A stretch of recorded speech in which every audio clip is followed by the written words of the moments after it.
আপনাদের সকলকে বাক স্বাধীনতার পক্ষ থেকে শুভেচ্ছা জানাচ্ছি। আজকের দিনটি বাংলাদেশের জন্য একটি গৌরবময় দিন। আজকের দিনটি বাংলাদেশের সশস্ত্র বাহিনী দিবস। আপনারা জানেন নৌবাহিনী, বিমান বাহিনী এবং সেনাবাহিনী এই সম্মিলিত যে ফোর্স, এই তিনটা ফোর্সকে একত্রিত করে যে বাহিনীটি গঠন করা হয়েছিল 1971 সালে, সেটি হচ্ছে সশস্ত্র বাহিনী। বন্ধুরা, এই দিনটির কথা স্মরণ করতে গিয়ে আমি একটু আপনাদেরকে নিয়ে যেতে চাই 1971 সালের মুক্তিযুদ্ধের যে প্রেক্ষাপট, তখন কিভাবে আসলে এই সশস্ত্র বাহিনীটি গঠন করা হয়েছিল, তার পিছনের কারণটা কি, এই সশস্ত্র বাহিনীটি বাংলাদেশের যে গৌরবময় ঐতিহ্য সেটা কিভাবে আসলে অবদান রেখেছিল সে বিষয়টা আপনাদের সাথে তুলে ধরার চেষ্টা করছি। বন্ধুরা, আপনারা জানেন 1971 সালের 25শে মার্চ রাতে পাকিস্তানি হানাদার বাহিনীর তাণ্ডব এবং নির্বিচারে বাঙালিদের হত্যার প্রতিবাদে বিদ্রোহ করে east Bengal regiment, east Pakistan rifle, police, answer এবং বাংলাদেশের সর্বস্তরের মুক্তিকামী মানুষ। শুরু হয় সুমহান মুক্তিযুদ্ধ। এরপর যুদ্ধে যোগ দিতে থাকেন বাঙালি সেনা, নৌ এবং বিমান বাহিনীর সদস্যরা। তাদের সঙ্গে মুক্তি পাগল বাঙালি অস্ত্র হাতে পাকিস্তানি অস্ত্রের জবাব দিতে থাকে। আমাদের মুক্তির সংগ্রাম স্বাধীনতার লক্ষ্যের দিকে এগিয়ে যেতে থাকে। গঠিত হয় বিভিন্ন সেক্টর, যেমন 11টি সেক্টর আসলে গঠন করা হয় এবং কিছু সাব সেক্টর আসলে গঠন করা হয়। সেক্টরগুলোর দায়িত্ব ছিল এরকম যে সেখানে সুশিক্ষিত পেশাদার সামরিক কর্মকর্তাদেরকে আসলে দায়িত্ব দেয়া হয়। আপনারা জানেন যে সেই সেক্টরগুলো থেকে কিন্তু আমাদের মুক্তিযুদ্ধের সময় বিশেষ অবদান রাখে, কন্ট্রিবিউট করে বিভিন্নভাবে মুক্তিযুদ্ধে পার্টিসিপেট করার মাধ্যমে মুক্তির সংগ্রামকে আরও সুসংগঠিত করার লক্ষ্যে 1971 সালে নভেম্বর মাসের আজকের দিনে 21শে নভেম্বর একটি সুসংগঠিত যে বাহিনীটি গঠন করা হয় সেটাই হচ্ছে আসলে সশস্ত্র বাহিনী দিবস। বন্ধুরা, এই বাহিনীটির আসলে কাজটা কী ছিল, কীভাবে কাজ করেছিল খেয়াল করে দেখুন যে ওই সশস্ত্র বাহিনীটি গঠন করার পর তারই ধারাবাহিকতায় গঠিত হয় আপনার বিভিন্ন পরিকল্পনা, মানে সিস্টেমেটিক ওয়েতে যে পাকিস্তানি হানাদার বাহিনীর বিপক্ষে যে আসলে যুদ্ধ কৌশলগুলা শুরু হয়। স্থল, নৌ এবং আকাশপথের লড়াই, ত্রিমুখী আক্রমণে পিছু হটতে থাকে পাকিস্তান হানাদার বাহিনী।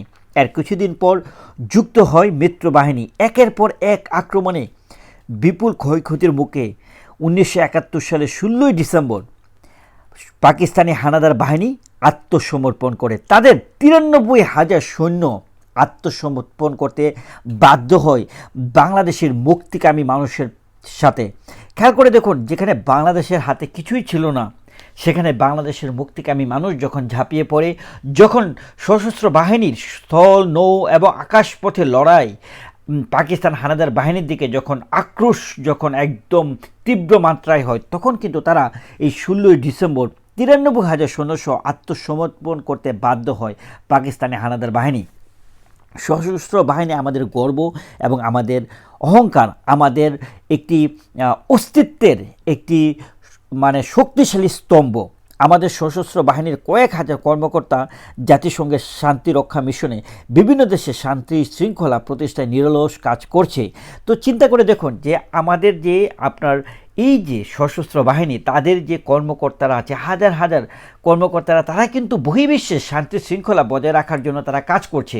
এখন প্রশ্ন হচ্ছে, এই যে শান্তি শৃঙ্খলা বজায় রাখার জন্য শান্তি মিশনে গিয়ে তারা কাজ করছে, তারা কিন্তু বাংলাদেশেও নিরলসভাবে আসলে বাংলাদেশের ঐতিহ্য এবং বাংলাদেশকে যে কোনো রকম বিপদ থেকে মুক্ত করার জন্য তারা কিন্তু সর্বদা সচেষ্ট থাকে। বন্ধুরা, খেয়াল করে দেখুন যে সশস্ত্র বাহিনীর আধুনিকায়নের জন্য আপনারা জানেন যে তাদের এপিএস বা যুদ্ধ বিমান, অত্যাধুনিক ফ্রিগেট এবং অন্যান্য আধুনিক অস্ত্র সংগ্রহ করা হয়, তাদেরকে যেন আসলে যে কোনো নেতিবাচক পরিস্থিতি যেন তারা মোকাবেলা করতে পারে। এবং বিভিন্ন ধরনের কিন্তু আসলে ইনস্টিটিউট আমরা কিন্তু বর্তমানে দেখতে পাই, যেগুলোতে আসলে ছাত্ররা ট্রেনিং পায় বা ডিসিপ্লিনের মাধ্যমে গড়ে ওঠে, যেন ভবিষ্যতে তারা এই বাহিনীগুলোতে পার্টিসিপেট করে বাংলাদেশেরকে শক্তিশালী একটি অবস্থানে সিকিউরিটি অ্যান্ড ল এনফোর্সমেন্ট যেন এস্টাবলিশ করতে পারে।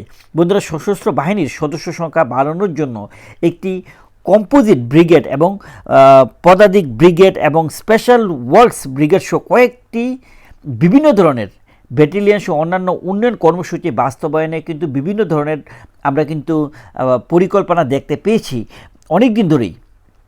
আজ উন্নত বিশ্বে সামরিক বাহিনীর সম্পর্কে ধ্যান ধারণা কিন্তু অনেক মানে গৌরবময় একটা ঐতিহ্য বা বাংলাদেশের বর্তমান অবস্থা আমাদের কিন্তু বলতে হবে। বন্ধুরা দেশের মাটি এবং মানুষ এবং দেশমাতৃকার সেবায় সশস্ত্র বাহিনী সম্পৃক্ত হওয়ার মাধ্যমে কিন্তু বাংলাদেশটাকে কিন্তু তারা রক্ষা করছে এবং তাদের যে অবদান সেটার কিন্তু কোনো বিকল্প নেই। কিন্তু আজকে সাধারণ মানুষের একটা প্রশ্ন আমি দেখতে পাচ্ছি যে অনেকেই বলছে যে বর্তমান যে বাংলাদেশের পরিস্থিতি, সেই পরিস্থিতিতে আপনারা জানেন যে অন্তর্বর্তীকালীন সরকার গঠন হওয়ার পর যেভাবে আসলে সেনাবাহিনীকে দায়িত্ব দেওয়া হলো, সেনাবাহিনী কিন্তু আজকে মাঠে তাদের কাজ করছে, অ্যাক্টিভলি কাজ করছে। কিন্তু অনেকে তারপরেও বলছে যে তাদের যে কর্মপদ্ধতি বা যেই পরিসরে তারা কাজ করছে, অনেকেই বলছে যে আমাদের সেনাবাহিনী অনেক ভালো কাজ করছে, তারা বিশেষ অবদান রাখছে। আবার আমরা পরক্ষণে যদি আরেকটি দৃষ্টিভঙ্গি দেখতে চাই, আরেকটি দৃষ্টিভঙ্গি আমরা দেখতে পাই, সেটা হচ্ছে যে অনেকে কিন্তু আবার দ্বিমত পোষণ করছে যে আমাদের যে বাহিনীগুলো আছে তাদের এই যে বর্তমানে বাংলাদেশের যে একটা অন্ধকার সময় যাচ্ছে, আমরা জানি, প্রত্যেকেই জানি যে বাংলাদেশে সরকার পতন হওয়ার পরে যে নতুন একটা সরকার গঠন হওয়া কিন্তু সহজ বিষয় নয়। আর সেটা কিন্তু যখন আবার ভোটাধিকারের মাধ্যমে ম্যান্ডেটে যখন একটা সরকার গঠন হয়, তখন যে সেই সরকারটাকে যে বহির্বিশ্বে অ্যাকসেপ্টেন্স এবং দেখা যায় যে তাদের যে একটা শক্তিমত্তা থাকে, অন্তর্বর্তীকালীন সরকার বা তত্ত্বাবধায়ক সরকারের যে টার্মটা, সেখানে কিন্তু দেখা যাচ্ছে যে অনেক জটিলতা, বহির্বিশ্বের জটিলতা এবং বাংলাদেশের অন্তরালে কিন্তু অনেক জটিলতার কিন্তু আমরা দেখতে পাই। তো এই অবস্থায় আমরা অন্তর্বর্তীকালীন সরকারের সাথে যেভাবে আসলে আমাদের সেনাবাহিনী সম্পৃক্ত আছে, আমরা জানি যে আসলে নৌবাহিনী এবং বিমান বাহিনী কিন্তু ওই রকমভাবে কিন্তু আসলে তাদের পার্টিসিপেশনটা কিন্তু বর্তমানে কিন্তু নেই যেরকমটা আসলে সেনাবাহিনীর আছে। বাট আমি জনগণের যে ভাষা, জনগণের যে মুক্ত চিন্তা, সেই চিন্তাটা আসলে কেউ কেউ বলছে বর্তমানে যেভাবে আসলে বাংলাদেশটা চলছে, যে কোনো সময় যে কোনো অপ্রীতিকর ঘটনা ঘটে যেতে পারে। আপনারা জানেন যে এই অন্তর্বর্তীকালীন সরকারের আপনার যে উপদেষ্টা মণ্ডলী, সেখানেও কিন্তু আমরা বিভিন্ন ধরনের কনসার্ন দেখতে পেয়েছি এবং আমরা দেখতে পাচ্ছি বেশ কয়েকজন উপদেষ্টা বলছে তারা এইভাবে আসলে টিকে থাকতে পারছে না, যে বেতন দেওয়া হচ্ছে সে বেতন দিয়ে তারা সংসার চালাতে পারছে না। এবং আমরা দেখেছি যে নতুন একজন উপদেষ্টা এবং প্রধান উপদেষ্টার যে বিশেষ সহায়ক ছিলেন বা আছেন মাহফুজ আলম, তিনি গৃহযুদ্ধের কথা বলেছেন এবং রক্তক্ষয়ী যুদ্ধের সম্ভাবনার কথা বলছেন, বা ভবিষ্যতে যে যুদ্ধ ব্যতীত কোনো কিছুই যে আসলে অর্জন হয় না সে ধরনের ইঙ্গিত দিচ্ছেন, গৃহযুদ্ধের ইঙ্গিত দিচ্ছেন।